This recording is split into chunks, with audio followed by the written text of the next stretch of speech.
اور ہم ہی نے زمین میں تمہارا ٹھکانہ بنایا اور اس میں تمہارے لیے اسباب معیشت پیدا کیے، مگر تم کم ہی شکر کرتے ہو۔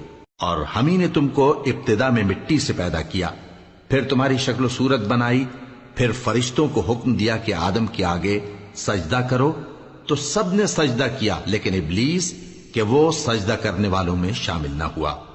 اللہ نے فرمایا، جب میں نے تجھ کو بھی حکم دیا تھا تو کس چیز نے تجھے سجدہ کرنے سے باز رکھا؟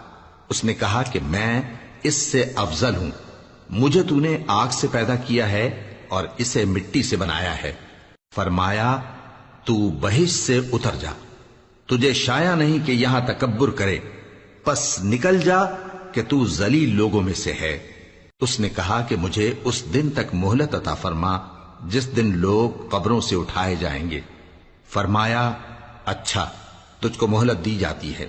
بولا کہ مجھے تو نے گمراہ کیا ہی ہے، میں بھی تیرے سیدھے رستے پر ان کو گمراہ کرنے کے لیے بیٹھوں گا، پھر ان کے آگے سے اور پیچھے سے اور دائیں سے اور بائیں سے، غرض ہر طرف سے آؤں گا، اور تو ان میں اکثر کو شکر گزار نہیں پائے گا۔